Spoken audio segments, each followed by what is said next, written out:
na ci teggini bitti am kersa bu hadis ba nee nag alxayaau kulluhu la yati illa bi xayr maanaam kersa daal lépp rek lu baax lay indi ak ba mu ne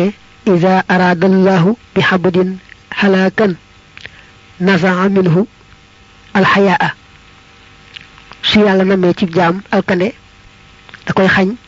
kersa muy dee dindee ci moom kersa du amati kersa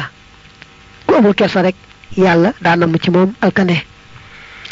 ak ba mu ne moom addis ba xuluqullahil xayaa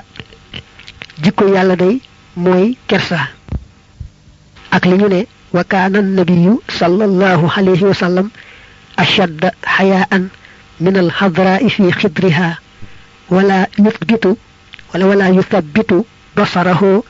fi wajhi ahadin xayaan yonent bi daa bari woon kersa loolu ba nga xamee ne moo ëpp kersa ab njege maar bu nekk ci ab néegam mësta génn ba du faral di jaxasoo kenn la muy bari kersa yonent bee ko ëppoon kersa àggoon na ci mënta xool kenn rek ne jàkk di wéy wax yooyu yëpp boo ko seetloo day tagg kersa mel ne kersa lépp rek aw yiw la waaye nag kersa gu tegu ci yoon lañ wax kersa ga ñu tagg mooy kersa gu koy taxa moytu lépp lu bon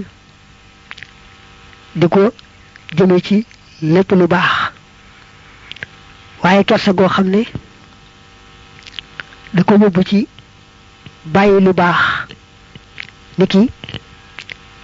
kersa gu tax mu rusa yëkkati kàddoom noddu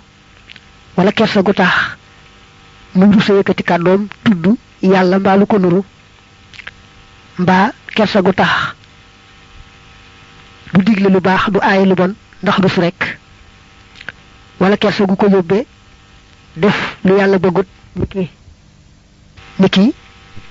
kersa tax mu joxante jigéen loxo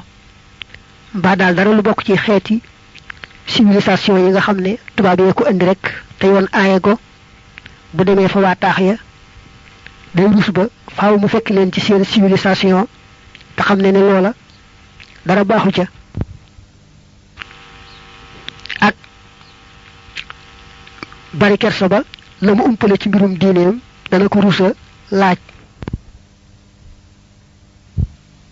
kon ci gàttal gépp kersa goo xam ne yóbbu na ko ci def lu baaxut ci lislaam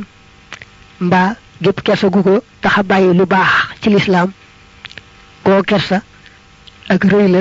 du kersa dañ koy tudde alxayaawu at tabiiyu